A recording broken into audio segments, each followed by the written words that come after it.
নবী সাল্লাল্লাহু আলাইহি ওয়াসাল্লাম বললেন, কুল্লু উম্মতি ইয়াদখুলুনাল জান্নাতা ইল্লা মান আবা, আমার প্রত্যেক উম্মতেরা জান্নাতে চলে যাবে ইল্লা মান আবা, তবে একজন ব্যক্তি ছাড়া, যে ব্যক্তি আমার অবাধ্য হয়ে গিয়েছে। নবী সাল্লাল্লাহু আলাইহি ওয়াসাল্লামের সাহাবায়ে কিরাম জিজ্ঞেস করলেন, হে আল্লাহর রাসূল, কি লামাইয়াবা, কে ব্যক্তি আবার অবাধ্য হয়ে যাবে?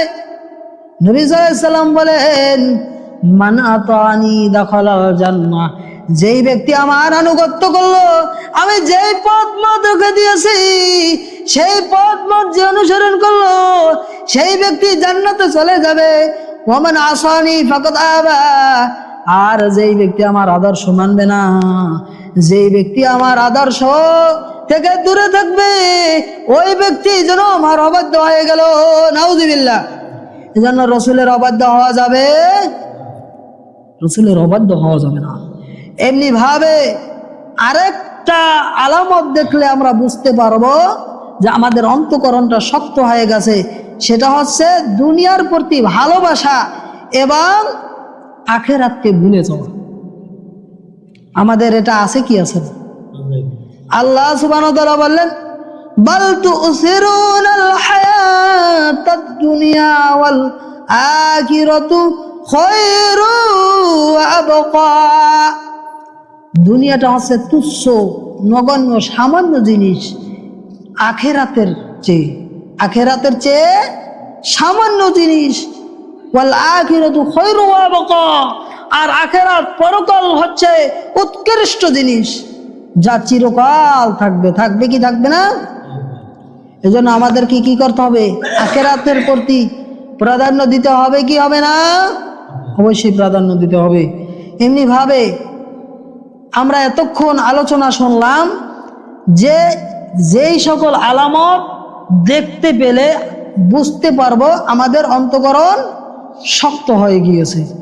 তাহলে কি কি কারণে আমাদের অন্তঃকরণ শক্ত হয়ে যায়, এটাও আমাদের জেনে নেওয়া দরকার কি দরকার নয়? অবশ্যই জেনে নেওয়া দরকার। তার মধ্যে একটি হচ্ছে অন্তরকে দুনিয়ার কাজে ব্যস্ত রাখা, আখিরাতকে ভুলে যাওয়া। অন্তরকে দুনিয়ার কাজে কি ব্যস্ত রাখা। আজকের বর্তমান সমাজে দেখা যায়, নামাজের কথা বললে, ইবাদতের কথা বললে কাজের দোহাই দেয়। আছে কি আছে? যদি রাত 2টায় বা 3টায় যদি উঠে দূর প্রান্তে গিয়ে তরকারি বিক্রি করতে হয়, বিভিন্ন পণ্য বিক্রি করতে হয়, রাজি আছে। আছে কি আছে না? কিন্তু ফজরের নামাজের জামাত কয়টায়?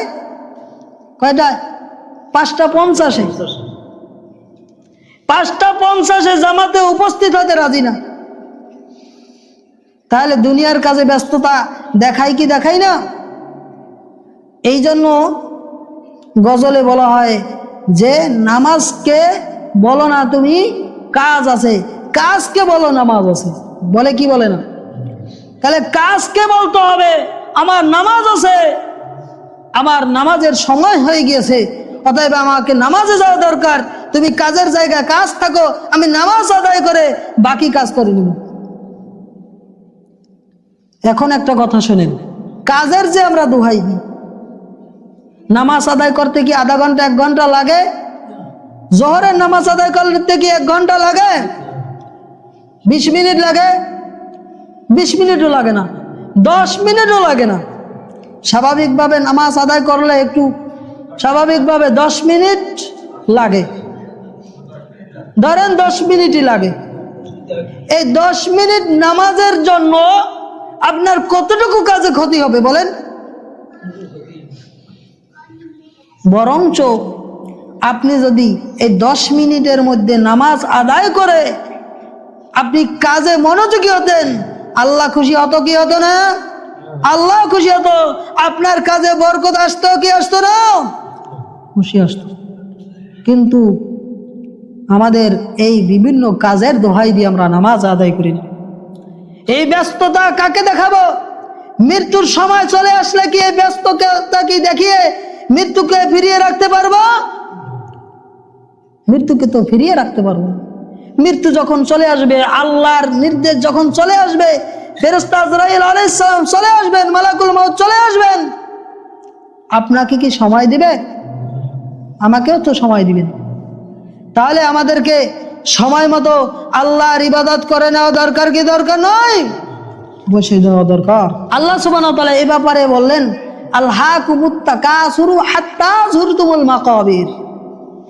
তোমরা প্রাচুর্যের মোহনায় ব্যস্ত হয়ে রয়েছো, ওই পর্যন্ত ব্যস্ত থাকবা হাত্তা যুরতুমুল মাকাবির, যতক্ষণ না তোমরা কবরে চলে যাবে। এটা কার কথা? আল্লাহর কথা। কার কথা? এই কথা দ্বারা আল্লাহ সুবহানাহু ওয়া তাআলা আমাদেরকে বুঝিয়েছেন, দুনিয়ার মানুষ বিভিন্ন ব্যস্ততা দেখিয়ে দেবে, এই ব্যস্ততার মধ্যে সে ইবাদত করবে না। যখন মৃত্যুর সময় চলে আসবে তখন হাই হুতাশ শুরু করে দিবে আর বলবে, এখন কি যদি লাআল্লি আমালু সলিহান, হায় আফসোস, আমি যদি এখন ভালো আমল করতাম, আমি যদি ভালো আমল করতাম, এখন যদি আমার মৃত্যু না চলে আসতো। আফসোস করতে থাকবে, কিন্তু কোনো আফসোসে কাজে আসবে? অন্তঃকরণ শক্ত হবার আর একটা কারণ হচ্ছে অলসতা। কি? অলসতা। কোরআন কারীম আল্লাহ সুবহানাহু ওয়া তাআলা বললেন, ওয়ালাকাদ যারানা লি জাহান্নামা কাসীরাম মিনাল জিন্নি ওয়াল ইনস।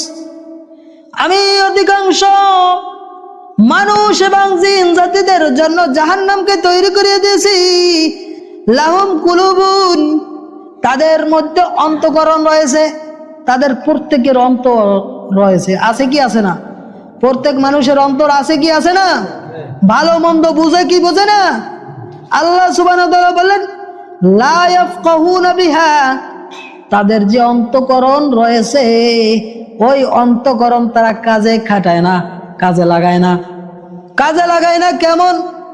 বিভিন্ন মাহফিলের ময়দানে বলা হয়, মসজিদের জুমার আলোচনায় বলা হয়, জাহান্নাম রয়েছে, মৃত্যু হবে একদিন, মৃত্যুর উপরে বিচার হবে, সব কিছুর হিসাব নিকাশ করতে হবে। এই হিসাব নিকাশ করতে হবে, কানে শুনে কিন্তু অন্তরে কাজে লাগায় না।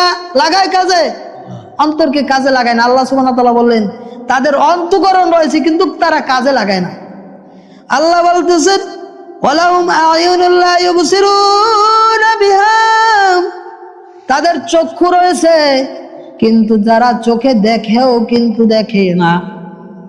চোখে দেখেও কি দেখে না, অন্তরে চোখে মোহর মেরে দিয়েছে। ওয়ালাহুম আযানুন লা ইয়াসমাউনা বিহা, তাদের কান রয়েছে, যখন কানে বিভিন্ন মাহফিলের আয়োজন, আলোচনা শোনা হয়, জুমার আলোচনা শোনা হয়, কিন্তু তারা অন্তঃকরণ খাটায় না, তারা শুনেও শোনে না, তারা দেখেও দেখে না। আল্লাহ বলতেছেন, উলাইকা কাল আনআম, তারা চতুষ্পদ জন্তুর মতো। নাউজুবিল্লাহ। ওই সকল মানুষেরা চতুষ্পদ জন্তুর মতো, গরু ছাগল বেড়ার মতো। নাউজুবিল্লাহ। আল্লাহ সুবহানাহু ওয়া তাআলা বললেন, বাল হুম আদাল, বরমের চেয়েও নিকৃষ্ট খারাপ জিনিস।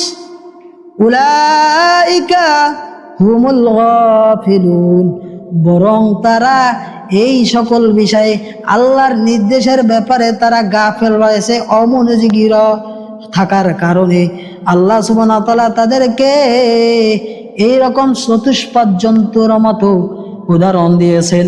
এই জন্য আমরা কি সেই চতুষ্পদ জন্তুর মতো কেউ আছি? যদি আমরা চতুষ্পদ জন্তুর মতো না থাকি, তাহলে আজকের থেকে আল্লাহর ইবাদতে মনোযোগী দেওয়া দরকার কি দরকার নয়? আল্লাহ সুবহানাহু ওয়া তাআলা আমাদেরকে সঠিক বুঝে আমল করবার তৌফিক দান করুন। আমিন। ওয়া আখির দাওয়ানা আনিল হামদুলিল্লাহি রাব্বিল আলামিন। আকুলু কওলি হাযা আস্তাগফিরুল্লাহ লি ওয়া লাকুম ওয়া লিসাইরিল মুসলিমিন মিন কুল্লি জামবি ওয়া আতুবু ইলাইহি। সুবহানাকাল্লাহুম্মা ওয়া বিহামদিকা আশহাদু আল লা ইলাহা ইল্লা আনতা আস্তাগফিরুকা ওয়া আতুবু ইলাইক।